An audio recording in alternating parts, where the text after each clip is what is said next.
If you've ever been in love, then you'd probably agree that that experience changed you. Hopefully for the better, potentially for the worse. For Psyche, it was a little bit of both. When I was in 6th grade, I overheard the girl that I had a crush on talking to her friend about me. The friend knew that I had a crush on her and was doing me a solid by gathering some intel. But it turns out she didn't need to. Because what my crush said next was so loud, the Titans could hear her down in Tartarus. No, I don't like Jon. He's ugly, creepy, and gross. Naturally, my tiny 12-year-old heart shattered to pieces in that moment. And when I went home from school that day, I looked myself in the mirror, saw what I was working with, and said, God damn it, she's right. The point of this story is that love hurts, and puberty is a bitch. The journey from adolescence to adulthood is painful for everyone, and the same can be said for apotheosis, when a mere mortal like you or me ascends to a higher plane of existence and becomes a god. Now, apotheosis rarely entails hormone changes, voice cracking, or in my case, a lot of bacne, but like puberty, those who experience it endure their own unique brand of suffering, and are often targeted by angry gods. Psyche, the goddess of the soul, is just one example of the apotheosized, and as we go through her story, you might find yourself thinking that it sounds kind of familiar. That's because it's what I like to call the world's first fairy tale. I don't know if that's accurate, I just like to call it that, because all the major story beats also show up in Europe and Asia's most iconic fairy tales. I'm talking Snow White, Beauty and the Beast, Cinderella, Sleeping Beauty, and even Baba Yaga. But does Psyche's storybook romance have the same happy ending as those fairy tales? We'll get to that. First, I do want to let you guys know that if you've ever wanted to see the land where these ancient myths take place with your own eyes, then you should know you can still join me on the Messed Up Origins field trip to Greece this May. Appropriately, we're going to the Isle of Crete, the Minotaur's old stomping ground, and we're going to see the ruins of King Minos' palace, bask in Apollo's light on these sandy beaches, and we'll have trained guides leading us through the museums full of ancient artifacts, filling us in on all kinds of history. The deadline to commit is February 16th, but if that price tag is a little too much for you to drop at once, remember there are payment plans that give you plenty of breathing room. So if you want to join us for a once-in-a-lifetime experience, then hit the Trova Trip link in the video description and pinned comment.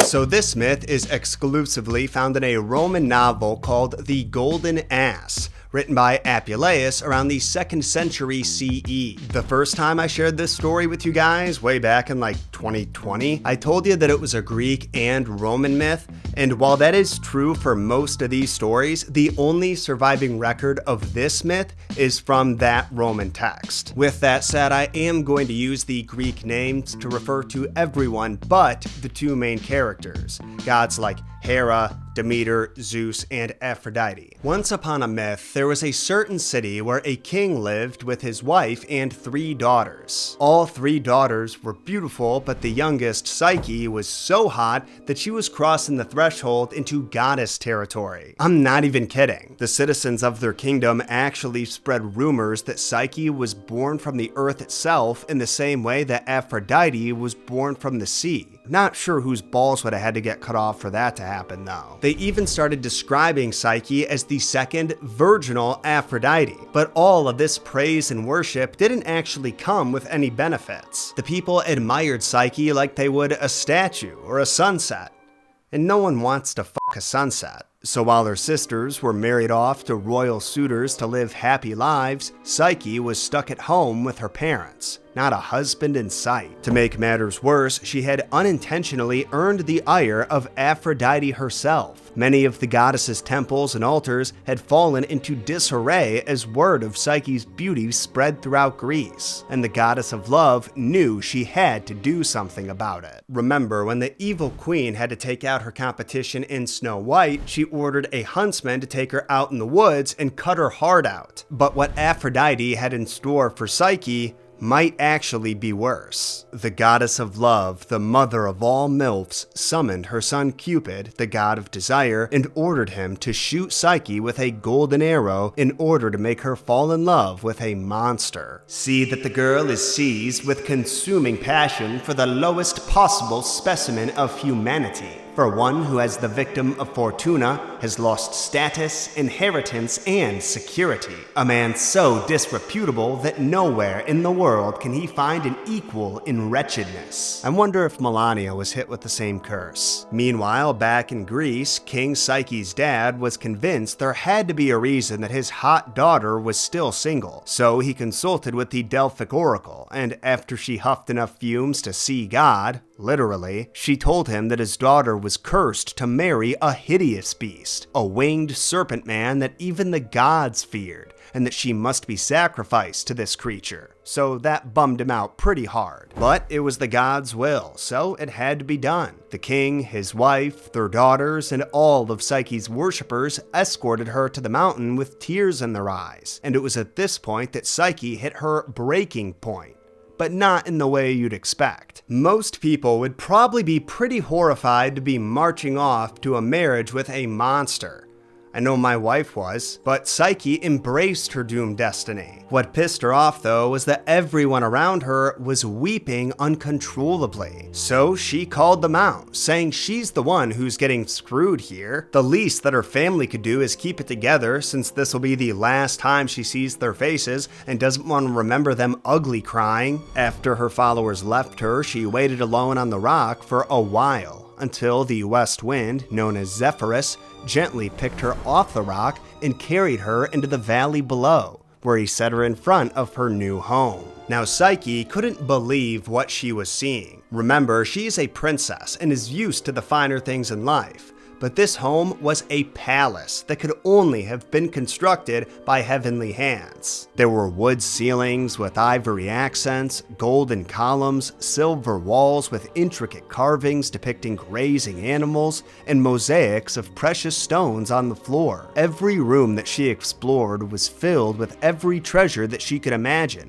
and she noticed that despite the fabulous riches, there wasn't a lock, a chain, or a guard in sight. In fact, the only wisp of life that she found in the entire palace was the chorus of disembodied voices that welcomed her to her new home. Now, if you've seen my episode on the messed up origins of Beauty and the Beast, you might recall that Belle goes through an oddly similar experience. The setup is different, with her dad being a merchant who accidentally indebts himself to the Beast, but she still sacrifices herself to pay his debt, and like Psyche, the monster that she was doomed to marry lives in a magical mansion where she's waited on hand and foot by servants and animals. After finishing the dinner that someone had made for her, Psyche went to bed, and it was here that she met her husband for the first time. She couldn't see him in the darkness, and they didn't talk much either, but he was soft to the touch and smelled like cinnamon. So his comforting presence, combined with the sweet loving that he gave her on a nightly basis, had Psyche grateful for her incredible new life.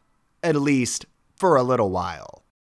One night, after Psyche's mystery man had finished ravishing her, he gave her a warning. The fates had designed something cruel in Psyche's near future, and that if she wants to avoid disaster, then she needs to ignore her sisters when they come looking for her. Initially, Psyche agreed to his terms, but the prospect of seeing her sisters only made her realize how lonely she really was. So the next night, she begged her husband to see them just once more, and he reluctantly agreed. The next day, Psyche could hear her sister's wails echoing down from the mountaintop. Evidently, they had refused to accept their sister's death and went out looking for her, because at this point, they really do miss her. That all changes once Psyche's chauffeur, Zephyrus, carries them down to her humble abode, because when they see that she's living in the lap of luxury, they can't help being jealous. Now, I'm not gonna pretend that I'm all enlightened and wouldn't also be jealous if I were in their shoes. But if one of your relatives marries rich, you better hope they're as generous as Psyche. After treating her sisters to a meal fit for the gods, she gave them all kinds of jewelry, dresses, furs, whatever they wanted, and whatever kept them distracted from asking questions about her husband, who she wasn't allowed to reveal anything about. Once their little reunion ended and the sisters were on their way to their parents, they let their masks drop and spent the whole way there bitching about their lives. My life's a hell. To begin with, I have a husband older than my father. He's balder than an onion as well, and he hasn't the virility of an infant, and he keeps our house barricaded with bars and chains. I have to put up with a husband crippled and bent with rheumatism so that he can succumb to my charms only once in a blue moon. I spent almost all my day rubbing his fingers, which are twisted and hard as flint, and burning these soft hands of mine on reeking poultices, filthy bandages, and smelly plasters. I'm a slaving nursing attendant, not a dutiful wife. The sisters agreed that they weren't going to tell anyone that Psyche was still alive. As a matter of fact,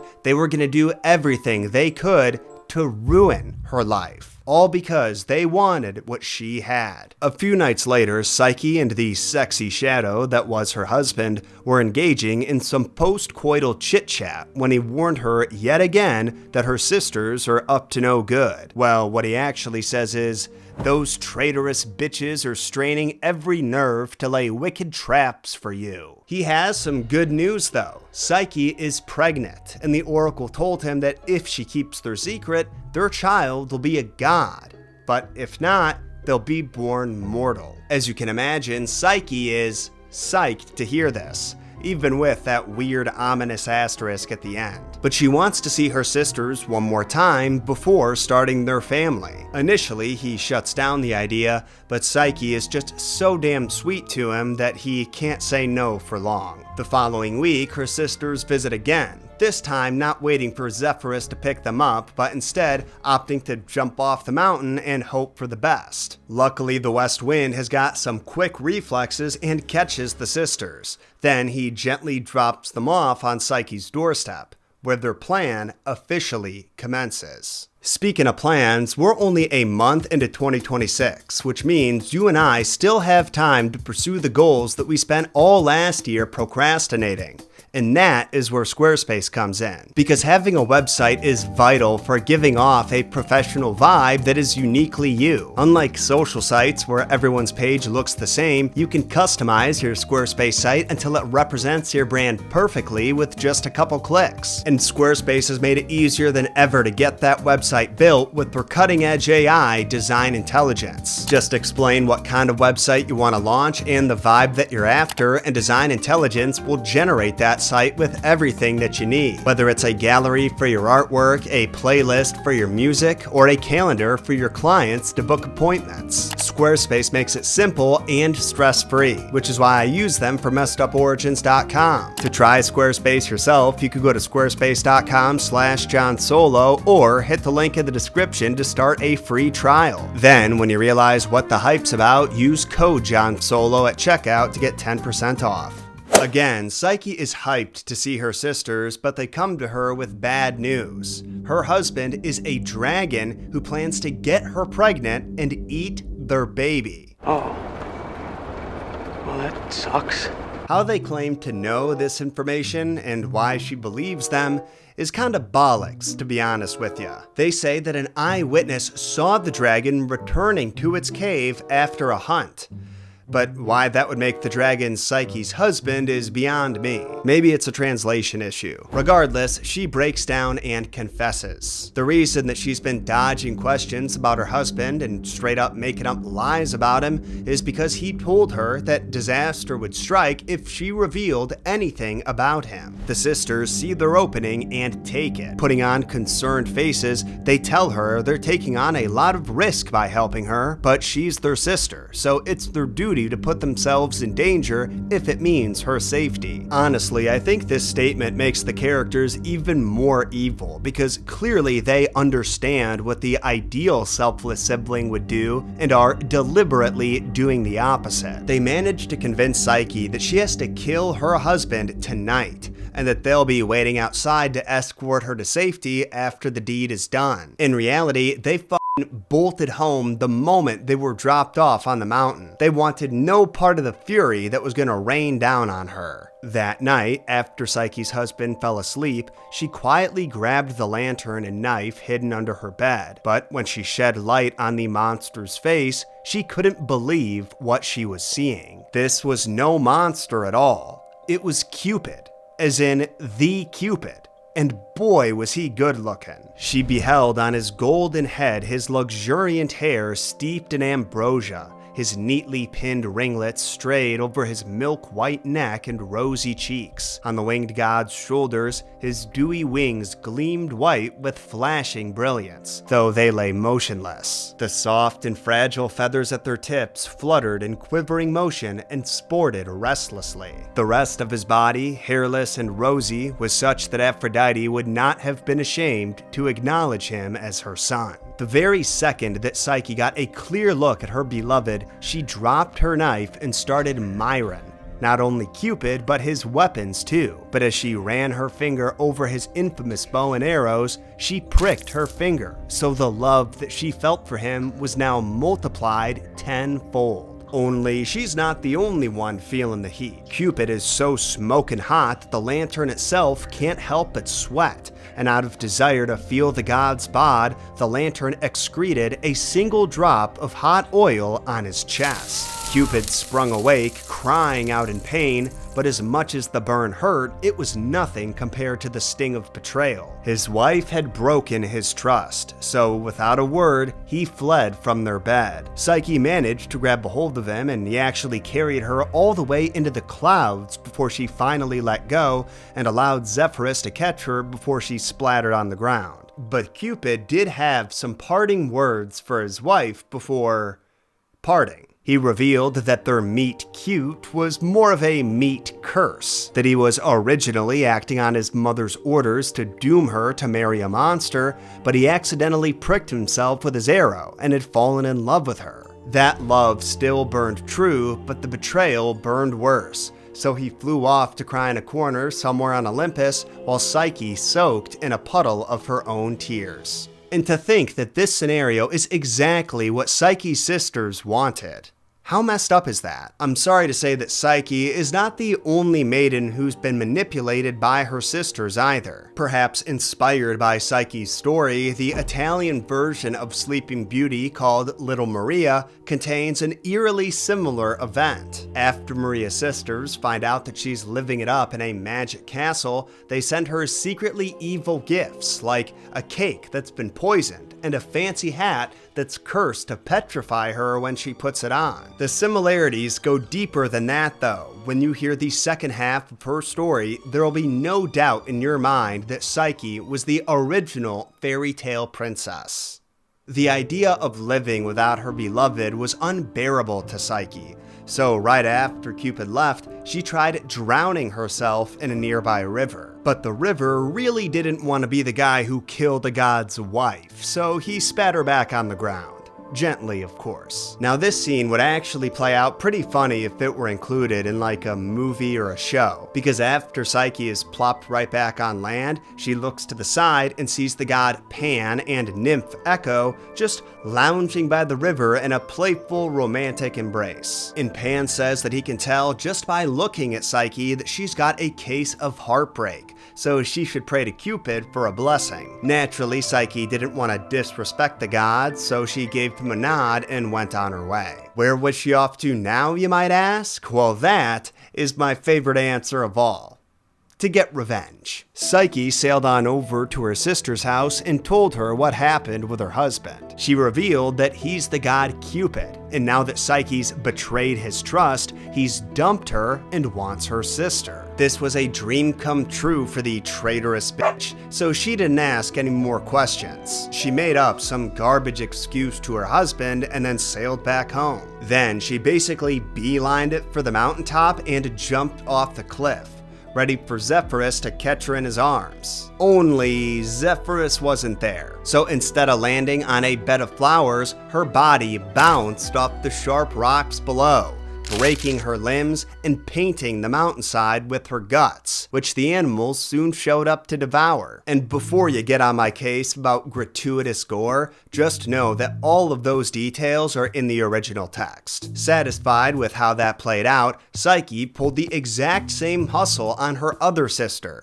who suffered the same fate. And you know, something I just realized is that in most princess fairy tales, it is rarely the princess who punishes the villain. It's always a third party. Like Cinderella's sisters had their eyes pecked out by birds, Snow White's husband ordered his guards to strap the iron shoes to the queen, etc. I wonder when people decided that it wasn't proper for the heroine to get her hands dirty. Anyway, we actually have more connections with Sleeping Beauty, because a little bird, which must have been a pigeon because this thing is a rat with wings, tells Aphrodite that Cupid is having an affair, and Aphrodite takes on the evil mother-in-law role. See, most versions of the Sleeping Beauty story are split into two acts. In the first act, the villain is the evil fairy who puts the sleeping spell on the princess, but she's out of the story after that. In the second act, after the princess is woken up by the prince's mother finds out about his secret girlfriend, and to punish him, she either tries to eat their children or burn her at the stake. Boy,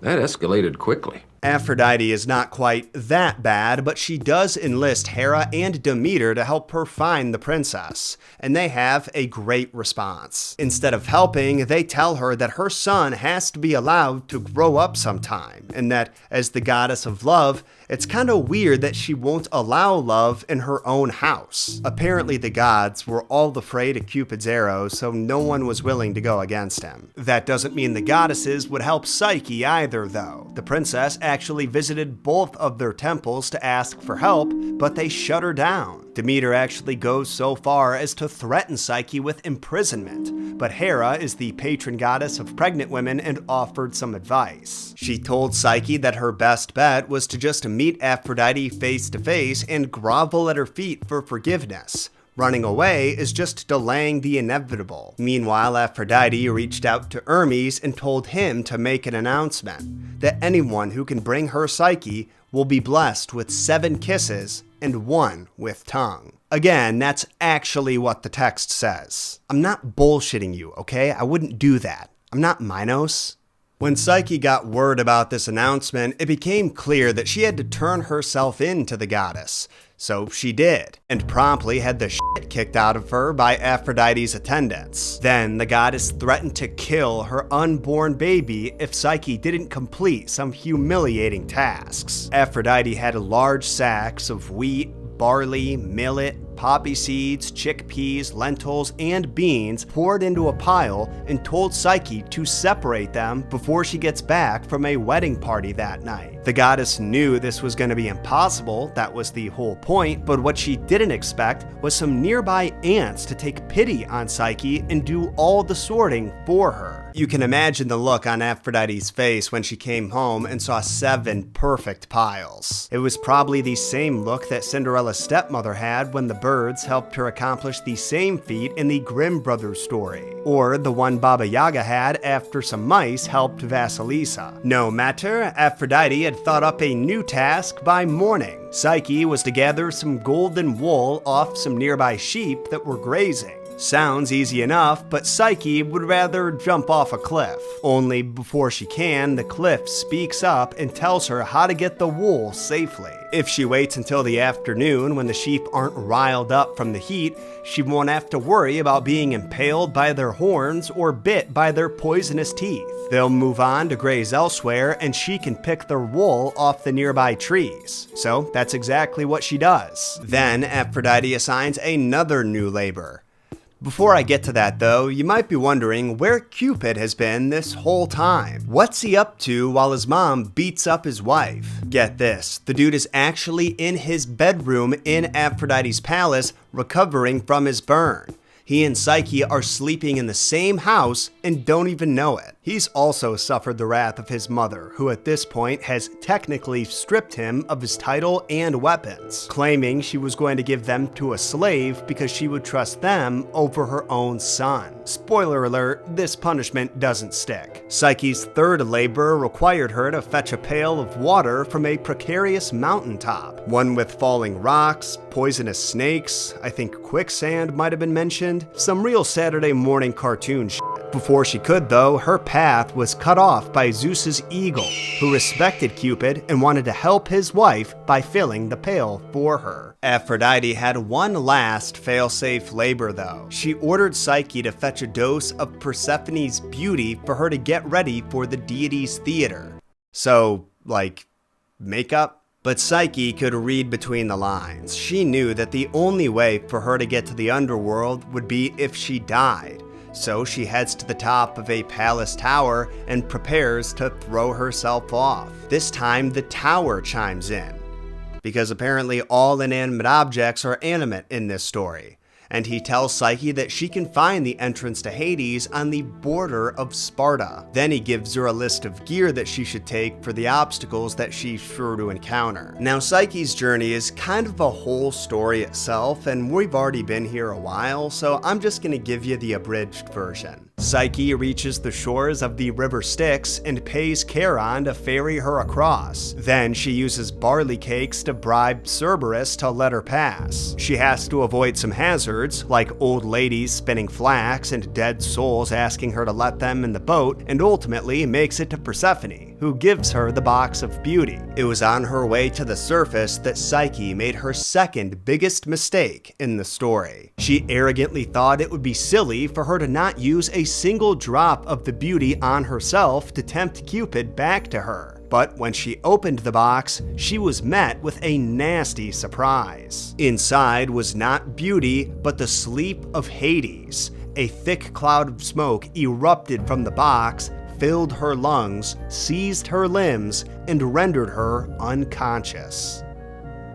Meanwhile, back at the palace, Cupid had finally healed both emotionally and physically, and he wanted to see Psyche again. So he tracked her down and extracted the sleep from her lungs, saving her life. Then he told her to deliver the box to his mom, and he would take care of the rest. Now this is one of my favorite endings to any myth ever. Cupid flies on over to Zeus and asks him to get his mom to just let him and Psyche be in love. Zeus makes a point to remind Cupid about all the shenanigans he's pulled over the years, but he wants the best for his son, nephew, cousin.